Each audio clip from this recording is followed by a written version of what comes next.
All right, we are at the February 13th happy hour with me. I'm Eileen Cook, and I'm in charge of all things crafty. So, sort of jumping in, I'm going to start with Christy. Give us an update on how things are going with your book. As I discussed, I think it was last week when we were talking about how to um, make our very nice characters that we love so much do bad things. So I Yes. was really having trouble with that because I love my Sam so much. But I know there are all kinds of things I knew were going to happen, but how did I Yeah. get him there? And it was interesting going through that process and just the question of, so what would it take for him to really, you know, go crazy? And it occurred to me that, yes, of course, it has to deal with his kid, with his daughter. So I'll just tell you a tiny little bit to A tease. get you, yeah, excited.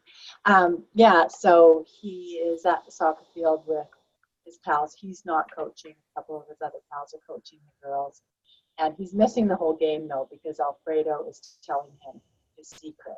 He's pissed off about that, and yet he's being a compassionate man and listening to his friend. So then when everybody's finished and Seal, his one daughter, reveals that she's been attacked, basically, on the field by one of the other players from the Buzzing Bee team. Those bees. And yeah, I know. Who would name their team Buzzing Bees, right? So he's furious, and Nico, his friend, had been the coach, but he says, yeah, well, the coach of the other team, he's the dad of the girl, and then the ref is the cousin, so there's no penalty. And Lucille has this huge gash. And so that just sets Sam over the edge. So he's frantically trying to figure out, well, who is this guy? So he's watching everybody and ranting and raving, and he sees this bus. And it's like, well, that's got to be the guy because it's blue and yellow psychedelic thing. So he goes racing over there, and he starts to use the F word liberally, which Sam never does. And the guy's like, God, what's going on? And Sam winds up to punch him in the nose, and then everything's kind of in slow motion, and he's waiting for his hand to, knuckle to meet nose. And it's like he's hit a brick wall and he realizes, oh my God, I've just been hit. So he gets clocked by the guy and he's totally out. So next scene, he ends up in the hospital. And that hospital scene is really critical because he has not gone to the doctor for years because he's looked after. So it was like, how do I get him in the hospital? It's like, oh, okay. So it's damn buzzing bee people. That's who gets in damn the buzzing hospital. bee people. But as it turns out, he was the wrong guy, and this guy was a priest. He studied boxing at the seminary, and he was just trying to protect himself. So there's humor, but basically to get him to be at this level and to get him in the hospital where they will discover certain things. And go from there. Yeah, so I was very excited. Long story short, I'm very excited. And I think it's really what's useful is, there's sort of the two things. So one, what will make a character snap? And for some people, that's a very particular thing. Like it doesn't matter. As long as that thing comes up, they will blow. For other people, it really is that sort of slow building. Like it's one thing and then another thing. And then there's the thing that finally kind of pushes them over the edge. But oftentimes that thing on either side isn't really about that thing. Mm-hmm. It's what that thing stands for in their mind that makes the difference. Exactly. So Bonnie, catch us up on how things go with your story. Oh, well, I've been analyzing, which you probably shouldn't be doing. And I kind of worry that either I'm putting obstacles in my way, or that I just really need to dig deeper to move forward. And I'm not sure which one it is. So have you tried setting a timer for yourself? Like sitting down and saying, I'm not going to think or analyze this. I'm just going to write this scene for the next 30 minutes. Yeah, I go to a writing session every Monday morning. Perfect. And that's for an hour and a half. So I went through and made notes on 50 pages. But then when I got home, I started going more at the level, more deeper into how I wanted to change things. I came up with some good ideas on my magic system that I really want to incorporate, because I think that it's not very clear in the beginning of the story. And then I when I'm revising, I tend to go scene by scene, goal, motivation, conflict, resolution. And then I read this new thing, which is to put what is the plot point that this is addressing, and what is the change that is happening to the character. So I'm adding that to each scene, because I put a little chart and I work it out. And sometimes I'm a little confused. I know why I wrote the scene, but I can't come up with answers for those. And I don't know if, as I said, if I'm putting roadblocks in my way, or if it's okay to have a scene that is just to show, for example, Becca and her grandfather have a really wonderful relationship, and I'm using it to show that this character has good relationships in her world, to offset the bad relationships, so that, you know, she can start to question why she's trying so hard to please these people that are treating her badly.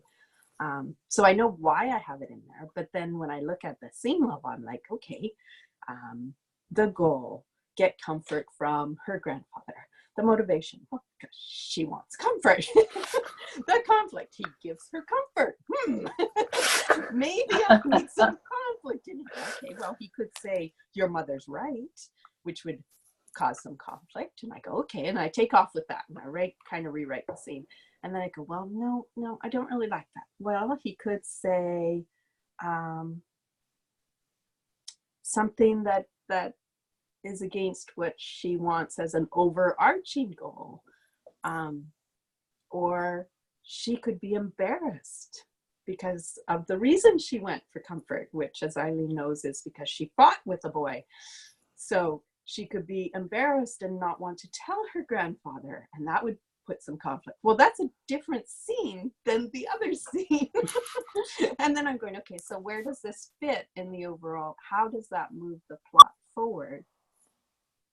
And then I get kind of mired in doing that instead of progressing. You understand? I do. And I have an opinion on that, which is good. Shocking to no one who knows. So one of the things that I sometimes warn writers about, because I have fallen prey to it, is what I call analysis paralysis. And it usually happens to me after I go to a conference, or I read a particular craft book, or I hear, and I hear a writer talking, and I think, oh, I am not doing that thing. I need to be doing that thing. And I can become consumed with it, and doing exactly what you're doing. So the first thing I would say is, I think all of those things are great. Like, I've also seen charts where they say, you know, if you start a scene at a high emotional level, then you need to end it at a low emotional level, so that you're creating a heartbeat, is what they talk about, right? So it should always be doing this. And that was one that I drove myself crazy about, because I was like, oh, then I'm going to have to end the scene earlier. I'm going to have to shave this part out so that they come down before I cut it off. And then I guess, but this other thing was important, so maybe I'll add it to the next. So I had all these kind of artificial things trying to create that heartbeat. And what I think is useful when that happens is to kind of back way up. So to do one of these. Rolling chairs are great. And so, I love a good rolling chair. And ask myself if I'm doing that in general, because I would agree, most scenes, they need to have conflict. I would also say, how long is this scene with the grandfather? Not that long, 3 to 5 pages. So. Right? So I might look at it and say, does it need to have a major conflict in it? Can it simply be her uncomfortableness about telling her grandfather, or, you know, something that's a very small thing, or maybe I need to trim it down a little bit so that we're getting to it quicker. But it can be that rest period for the actual reader. Like, I don't know if we have to always be doing that. And again, when I'm getting then a lot of critique readers to come back, are they coming back saying, oh, I got kind of bored in here? No, most of them just love that scene. That's But, another thing where I think, well, things because, sometimes we don't want to know how the sausage is made. Yeah. Okay. I definitely don't want to know that. And I mean, I think it's useful even like go through a book that you like and that you read, and in the margin say, what's the purpose of this scene? What's the goal of this scene? Does the character change in this scene? And I'm willing to bet not all the time. Mm-hmm. Most of the time, yeah. I do think big picture, you're looking for those kinds of things. You're looking for the character to change in the scene. You're looking for a change of tone, kind of, action, reaction, action, react. Like you are looking for those building blocks are really important. But I think when we think I have to shoehorn that system onto my story, sometimes we do ourselves a disservice. And if readers are coming back and telling you, I really like that scene, I felt really close to the grandfather in that scene, I might say, you know what, at this point, there was nothing that you saw missing in it. Like, I'm not hearing you say, oh, I really want to include more about magic, and this is the place I could do it. So perhaps this conversation is going to come up. Maybe you just leave it alone. How's that for a very wishy-washy for a craft answer? But I just leave it alone. Like, I think sometimes we go too hard on ourselves. And one of the topics I brought to talk about, depending on how we do with today, is how do people make change in real life? And we know that people make change in kind of two basic ways. They're either pushed to make a change, that is kind of what they're doing is so uncomfortable that they have to make a change. This is often where health things come up. So thinking of always Christy in her hospital scene here, when someone tells you, oh, by the way, your cholesterol is at 5,000 and you just had, a heart attack, you have to change your diet. Someone who's known that they should have changed it for years, have known that their bacon and butter diet was a poor choice, suddenly might do it because that health thing scared them enough. The other thing that can happen is people feel pulled. That is that they feel compelled to change because something is so good on the other side. And that will make someone change. But people don't do it easily and they don't do it quickly. So, I think the real important thing that you're showing in that scene is that she has a healthy relationship. And that is setting up what's going to be a pull for her. Mm-hmm. So there may be a scene later when she's in a bad relationship where she's looking back at this particular scene and she's going to reflect on how she felt, like that, grandpa, touched her brow and, was worried about the cut on her forehead, and that she felt cared for, that there was no repercussions. There was no, why did you do this? This was so stupid. It was just this loving acceptance of her and concern for her. As she is, as who she is. That's what the whole purpose is. I think he loves her for what she is. She doesn't have to change herself. She doesn't have to turn herself inside out trying to be what other people want. She could just be what she is. And he loved her. So I know why I just... Yeah. And you know why the character is there, right? Because I think that's the secondary thing I often say. If you have a scene that you exist because it's like, well, I need to show them finding this particular clue. They have to find the phone. Right.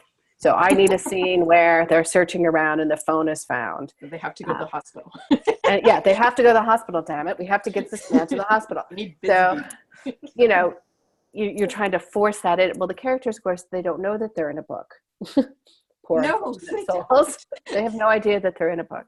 So they have to be motivated to do something. And so, Christy, by motivating Sam to be like, I have to protect my daughter, I completely buy that he would go after and punch someone.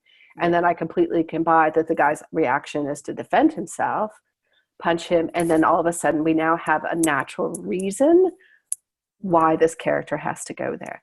So your character has to have a reason to be seeking out her grandfather, or a reason that she's there. He has a purpose in that scene, like he's maybe comforting, he may be worried about her. And as long as this is not a scene that's going on and on where it's just like, I love you. No, I love you. No, I love you more than you love me. At which point the reader's like, okay, I got it. They have a loving, caring relationship. If you're weaving in maybe some backstory in there, so I'm also getting maybe a little history of the relationship with the mom or the mom's relationship with the grandfather. Now that scene is serving double duty because I'm getting backstory and I'm getting this relationship.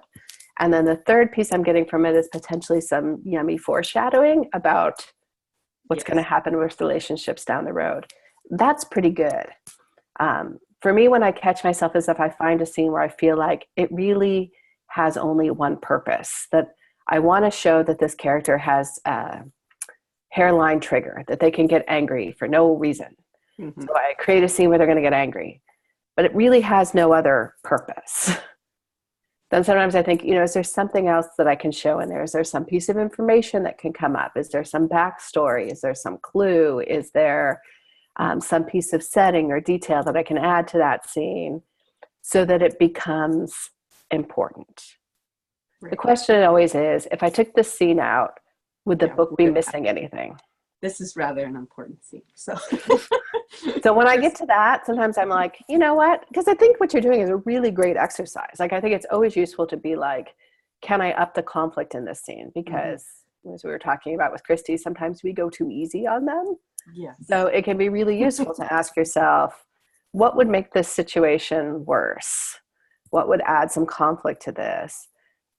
But when I hear you talking about that scene, it's not about making a situation worse. It's actually giving us a breather from what was a worse situation. Okay. So does that help or make it worse? No, it does help, especially since I found later on that I did 3 scenes that did the same goal. And I'm going to combine those 3 scenes into one. So, Yeah. And that's exactly it. Like, can this do double duty or tertiary duty or quadruple duty to where you're adding those things in? And I think sometimes that's about trusting your reader. But that relationship with the grandfather is pretty key to that story. So I would be reluctant to not have a pause where we truly see this as something beautiful. And that's something she's going to hang on to when things are not so good, which is coming up. I suspect. Yeah, it's going to come up a little faster than I planned because now I'm removing 3 scenes. Yeah, suddenly it's right away. So did either of you have any specific crafty questions for today? Nothing specific. I love that the dog the door slowly opens behind Bonnie. It's like something's coming in. Silly dogs. I think I was going to ask more about scenes, but I kind of already asked with a specific example, but it was more,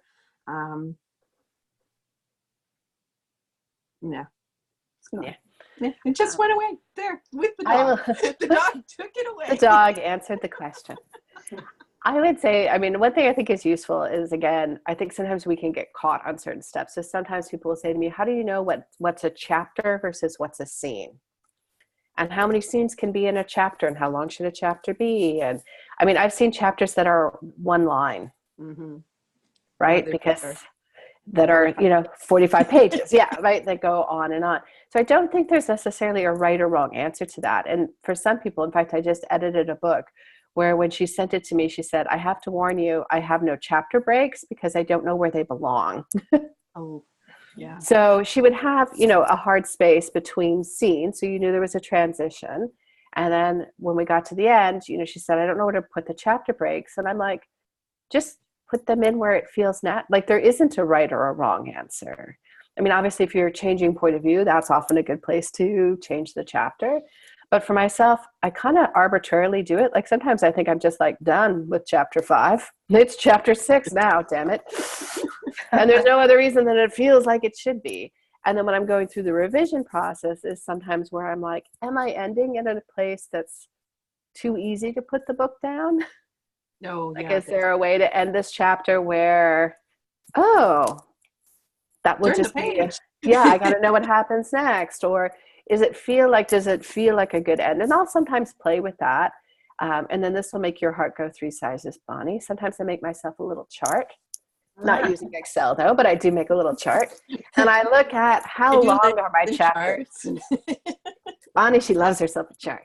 So I will sometimes then just kind of make a quick, chart for myself, like chapter 1 was 11 pages. Chapter 2 is 9 pages. Chapter 5 is 48 pages. And then I might be like, which one of these does not belong? And I'll think, should that be maybe divided up? Should this, this chapter is really small and it actually kind of goes with this other thing. I think maybe they should be combined. So there's certainly, I think, room and space to do that. So just sometimes taking the time to do that can be useful. So what I brought to sort of talk about was sort of understanding change in terms of real people, which is useful when talking about our imaginary friends. And it has to do with, and I actually covered this when I went to grad school, and it was sort of interesting because I had forgotten about it for a long time. And then I was in my day job doing some teaching, and I suddenly had the thought like, oh, I should think about that when I'm writing. So I thought it might be interesting for people to know. It's got a great name, which makes you sound really smart in dinner conversations. We're talking about the Trans-Theoretical Model of Change by James Prochaska. Yeah, oh, wow. You feel smarter already. And all this had to do was this guy wanted to sort of find some way of combining. There were many different stages or theories about change. And so he was like, I'm going to kind of bring them all together in one model to sort of describe it. And it's described as a linear process, but it's a little bit like the stages of grief in that it sounds great that we're going like from here to here to here to here, but in real life, we're kind of going from here to here and then back to here and then a little bit of all that. But it does give you some idea of kind of what's going on for things. So the 5 stages, the first one is nice and easy. It's pre-contemplation. And that's the idea that the individual actually has no intent to change. That's how far back we are. And then probably don't have maybe necessarily this going on in your book, you may, but they're either unaware or underaware that they even have a problem. They probably feel coerced to change. So their problem is that other people keep telling them that they have a problem. That's their problem. Stage 2 is contemplation. So that's the beginning when the person will start saying, there's a problem. But they're not completely sold on changing it. So they're the kind of thing where they'll talk about the pros of the problem and the cons of the solution. Or they'll talk about someday they're going to change. Sometime in the future they're going to change. So they'll be like, okay, there's a small problem, and one of these days I'm going to do something about it. So just to use an example, let's talk about smoking. So someone who is at pre-contemplation stage will say something like, my grandmother smoked 7 packs a day and she lived to 98. All this research about smoking, blah, blah, blah. My wife nags me to quit smoking. My kids are always on me because the schools have indoctrinated them on the dangers of smoking. But they themselves don't really think there's any problem. They have no intention to quit smoking. What they would like is everyone just stop telling them that they have to quit smoking. Mm-hmm. When they get to contemplation is where they're like, I know smoking's not good for me, but. So they'll give the pros, like it relaxes me. When I try and quit, I gain all this weight. So they're giving you the pros of continuing to smoke and the cons of stopping. If I quit smoking, I'm going to gain all this weight. It helps me relax. It's a social thing that I do with my friends. So they won't necessarily, what you see is that they kind of think like I probably should quit, but they're not necessarily feeling the love around actually doing that kind of thing. So stage 3 is the step of preparation. So that's the idea that, there's a problem and I need to do something about it. It's often a stage where they're not necessarily doing a lot different. They're just starting to notice and think about things. So for example, they're starting to notice like, wow, I went to a pack and a half today. So they're starting to be aware of that problem and they're starting to think about what they could do. So maybe they're going on a website and they're looking out What about that Nicorette gum? I'd like to know more about that. Or, that hypnosis thing sounds interesting. I wonder if that would work. So they may have a plan. For clarity, particularly for writers to remember, this doesn't have to be a good plan. This could be a really bad and really horrible good plan. If it's a bad one, right? Yeah, why not let them screw it up for a little bit, right? So they're in that stage where they're thinking like, I need to figure out how to tackle this problem, right? This is what I'm going to do. Now, stage 4 is when people will actually notice them doing something because it's actual action. They're putting that plan into place. So they're actually modifying their behavior, their experience. Sometimes people are really visible with this, like they're talking about it all the time. This is a person who can't wait to tell you that they're in Weight Watchers like 5 times a day. Like they're all like, I'm just doing my points, right? Like, because they're really excited that they're doing something different. So that will make a big difference. And then the last stage of change is maintenance. And that's the idea that you're going to keep making the change, and that when you fall off the bandwagon, whatever that is, that you're going to go back and try again. So that's how people move through change.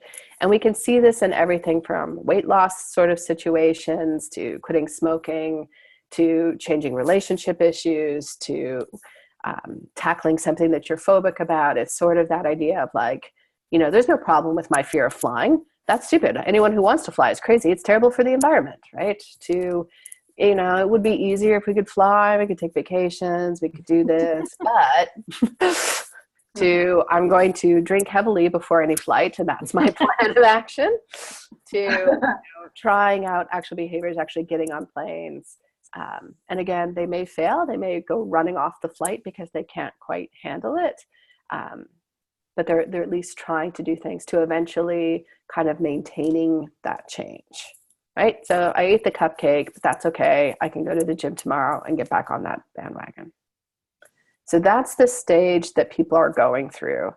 And we know there are things that will sort of help people with that change. So one of them is the fancy counseling term is consciousness raising.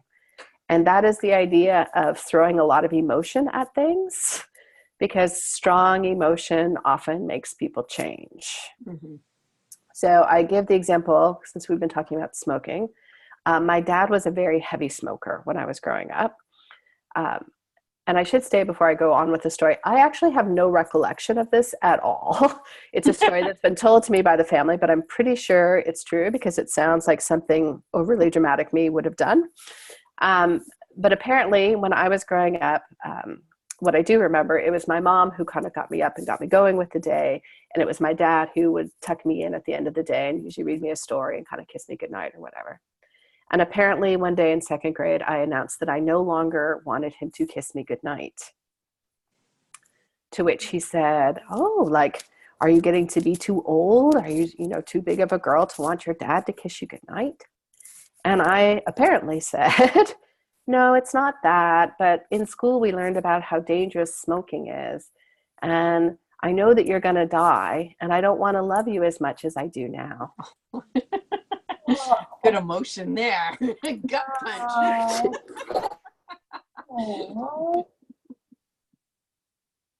Oh, you froze. Did she freeze? I have no recollection of that. But I did it, apparently. We lost connection. There we go. I think we're back. So I have no idea how that happened, but my dad brought up a lot of emotion for him, and it was one of the motivators for him to kickstart his non-smoking, which took lots of, kind of back and forth kind of things, but that did make a difference. Looking at, again, the counseling term is environmental reevaluation, which is a fancy term for looking around at your setting. So if you're trying to drink less, maybe you shouldn't hang out at the bar after work all the time. Don't put yourself in a situation. Yeah. If you're, trying to eat less, it's the idea of maybe I should clean out my cupboards and not have all this stuff in my house, because then when the snack thing starts, I don't look around and be like, oh, well, hello there, Oreos. Like, where have you been all my life? So, kind of looking at the environment. So we know those are things that we can do. Then the other thing we look at is reinforcement, so kind of what's spurring that change. So I have a couple prompts for you guys to think about. So what change or change does your character need to make over the course of the story? If that change is internal, how will you show that externally? So by that, I mean, if you are working on a character who has anxiety issues, and that character doesn't trust in herself and she tends to react, what can you do to show that she's getting that better under control? So how are you showing that she has anxiety? And then in the scenes where you're hopefully showing that she's learning to master that, how is she bringing that anxiety down? What does she say or do differently? A really fun question to go with that is, what do the people around them think of that change? Because we all think that people want what is best for us. But the truth of the matter is, change is uncomfortable because it often means that we reflect on change for ourselves. So I don't know if anyone has ever had the experience of, for example, trying to lose weight. And initially you might have everyone around you kind of being like, that's awesome, that's great. But maybe as you start losing the weight, you'll have someone be like, oh, come on, I brought you a cupcake, it's Friday. And you're like, but you know I'm trying to lose this weight. Like, why would you bring me a cupcake?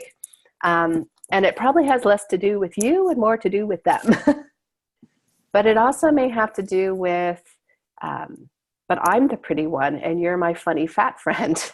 And if you're my funny skinny friend, what does that mean? What does that mean for me? Right? So even though your character may be making a really positive, healthy change, the people around them may not necessarily think that it's positive or healthy. Or they may think it is, like if you asked them, they would say, yes, it's healthy, it's positive, but it means I also have to behave differently. Once one person changes, the other person has to do something different. And that's hard and that's uncomfortable. So related to that fact that we know it's hard and it's uncomfortable, what motivates them to want to change? What in the world is making them do it? Because again, people typically don't, which is why the weight loss industry makes bazillions of dollars every year, because people go through various cycles with that, right? So often kind of what's motivating them isn't really a really firm motivator, and it kind of fades away. That is, I want to lose weight, but I also want the cookie. And if push comes to shove, I kind of want the cookie more. Like that look. Sadly, yes. Right? So it becomes that thing, like if you're working with someone, for example, that is trying to lose weight, getting them to stop, like before you order at a restaurant and you're thinking like, oh, chicken Alfredo with heavy cream sauce sounds so good, right? And it does sound good and it's what you like. Does it sound better than getting into that dress for the cruise? Sounds. And sometimes if people tap into what their motivation is again, they sometimes can bring it forward, which is why you'll often see weight loss work around short-term goals. I need to get into that wedding dress. I want to lose weight before the vacation so I look great in the photos. But then when the vacation's over, the motivation's gone and the cookie comes back. Yeah. I need a long-term goal there. They kind of need a long-term. And the problem is that long-term goals aren't very sexy. Like, they sound great. Like, I want to lose weight because it's healthy and I'll be fitter. Yeah, it's not as concrete, right? Yeah, you know, like it sounds good, but so did that chicken Alfredo. And the chicken Alfredo's right now.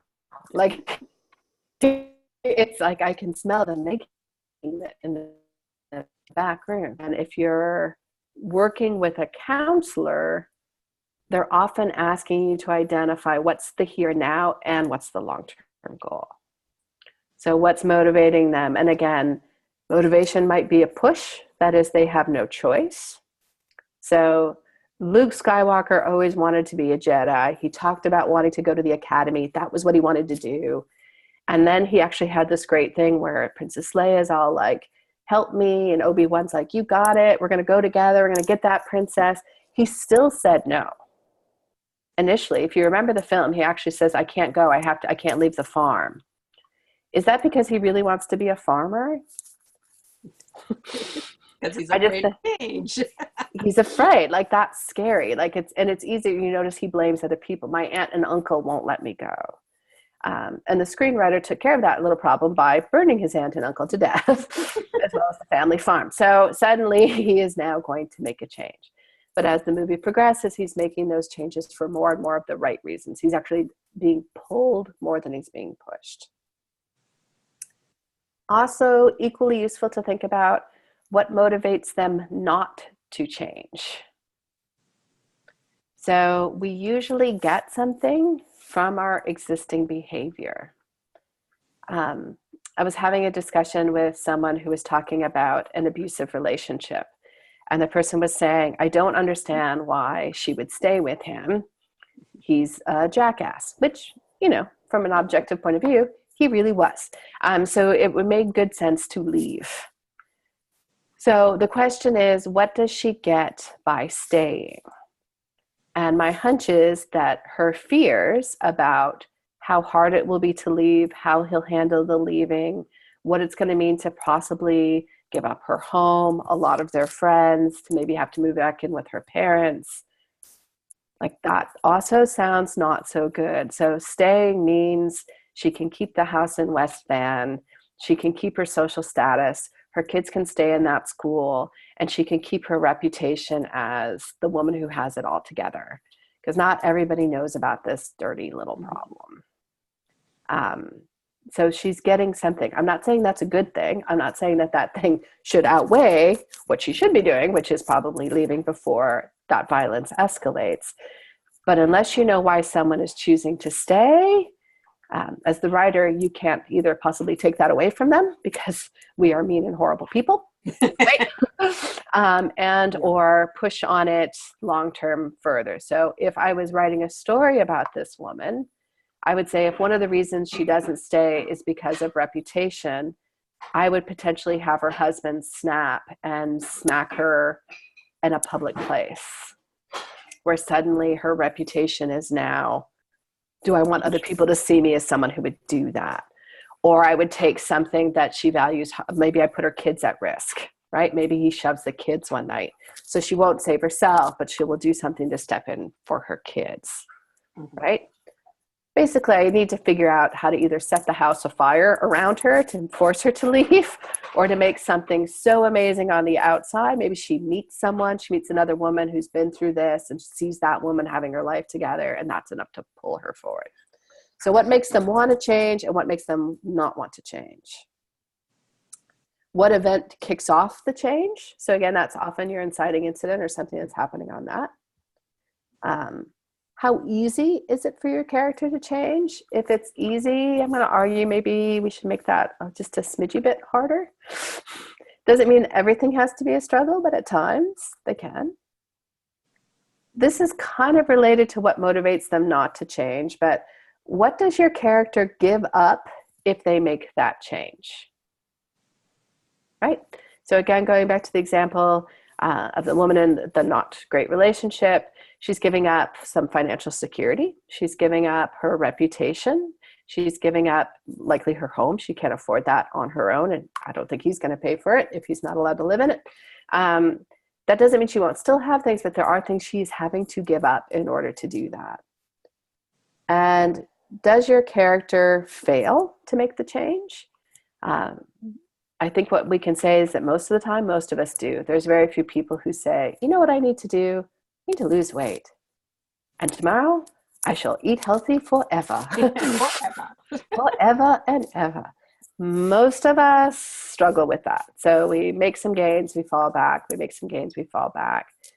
Now, again, if you're putting a really strong push behind them, they may find it easier to make that change. So, for example, if they suddenly have a heart attack and they wake up in the hospital and their doctor is saying, if you continue to eat like this, you're going to be dead. That might be enough. But oddly enough, I think we all know people where it's not. Yeah. Where even that, where, you know, it's the threat of death or losing everything still won't be enough to make them do it. So that is my homework for you guys, is to think about how your character is changing over the course of the book. What's kind of pushing them towards that change? Is there something pulling them? Because to be honest, I talked about a push or a pull. In most cases, it's a bit of both, right? So you get, you know, some bad news from your doctor about your health, like, you know, you really got to work on your weight. This is a concern. Maybe you have a vacation coming up and you think, you know what, it would be nice to feel really good in a swimsuit at the beach. Like that would, you know, so that's kind of pulling you along, you know. And what we know, for again, if we're trying to motivate people as counselors or in our real life, is you're always then trying to stress the pros of changing. So encouraging them around the idea of like, just think if you lost that weight, like that's an excuse to buy all new clothes. We could go down to the outlet mall and do some shopping. It's like, that would be really fun. And continually to reminding them of that, because we know that pulls us forward and that could be a healthy and beautiful thing. Now, with all of that, does that give you any thoughts about your characters as you go through? Are you making a chart right now, Bonnie? Oh, well, with one character, I was like, oh, know the answer, know the answer, know the answer. Yeah. But the other character, I was like, oh, right, okay, I got to do that. And think about that. Okay. And don't let yourself get caught in it. But I do think that, because I just might. yeah, don't go down that rabbit hole. Bonnie. Don't go down that rabbit hole.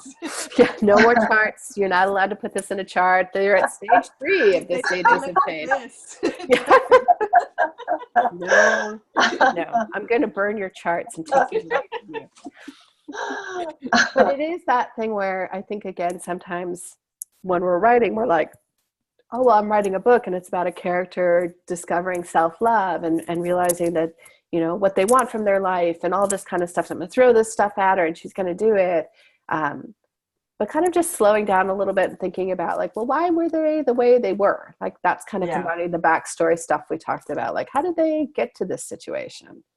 How did that happen over a period of time? Because most of the time, those unhealthy things or unhealthy habits, we kind of know they're unhealthy and unhappy. Like you don't gain 40 pounds overnight. Like most of the time that's happening over a slow period of time. Like you don't become a heavy smoker like day 2, like it develops over time. And yes, there are often biochemical things happening and, you know, people have different metabolisms and all those things.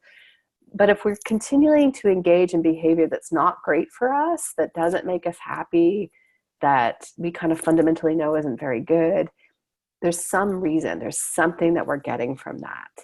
And if you can figure that out, you can go a long way. And oftentimes, sadly, it's we don't think that we're good enough, that we don't deserve that thing. So that takes a while. This is very deep for a Tuesday night.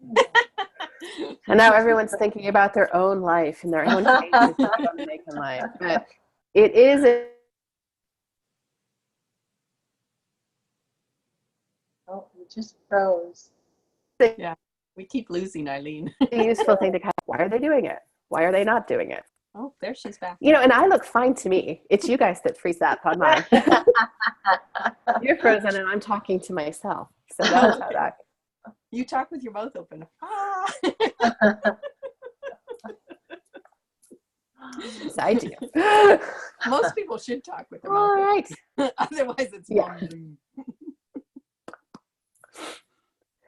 Any questions about that or about anything else? No, I think that it's so helpful, Eileen.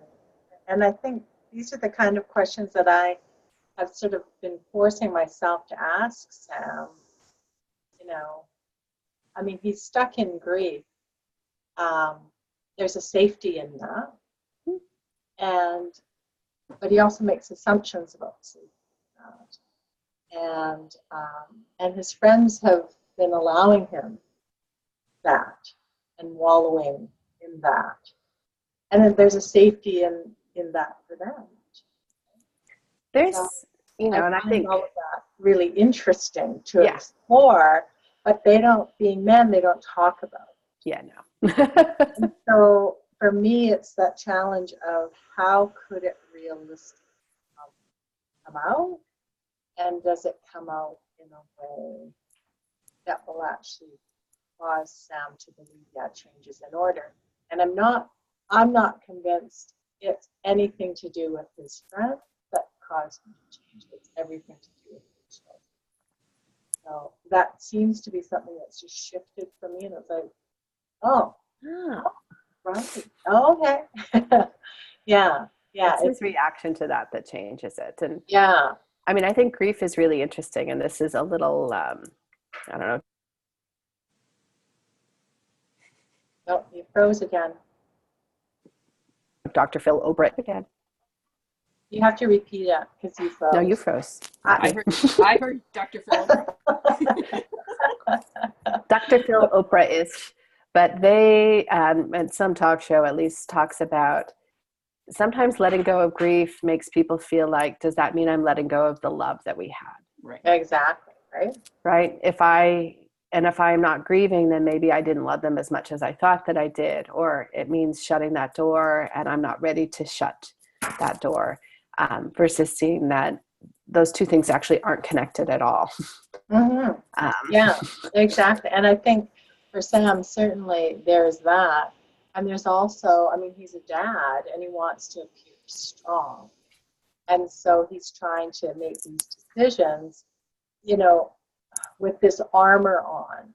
And, Yeah. and he hasn't allowed himself to just keep saying, no, I'm fine. I'm fine. I'm fine.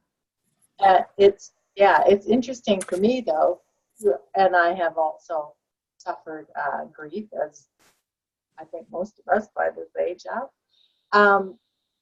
But I certainly did not operate that way. I was very more open and actually very willing to embrace the next chapter of my life. So it's quite an interesting process for me now, because I wrote this story actually about 10 years ago, Bonnie.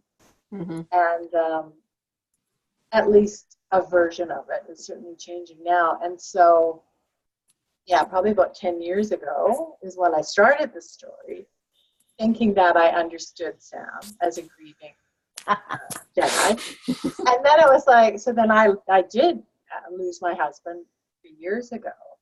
And so now I know what he feels, or at least a version of grieving. But how he grieves is actually very different than how I grieve. Although, you know, grief is grief, right? Yeah. So it's certainly an interesting process for me. Certainly, there's probably, I'm sure if any counselor looked at it, they'd be like, oh yeah, well there's this and there's this. Oh, we'll analyze you. But when I get on to the talk shows and start talking about my novel, is it a story about me? I would say no. Yeah. I would say no. No, this is Sam. This is Sam's story. But am I much more understanding of what And the grief is different for people on different things. It's not always about the loss of someone. It can be the loss of a relationship. It can be the loss of a job. It can be the loss of a physical capacity. Like, that's the universal feeling. So you nailed it. All right. Then we are calling it a night. I will be back next Tuesday in the morning at 9 o'clock. 9 o'clock, not 9:30, 9 o'clock. And if you have questions or whatever, you can always email them to me or stick them in the river or whatever, and I'll be sure to address them. Great. Thanks so much. Thanks. Thank you. Bye.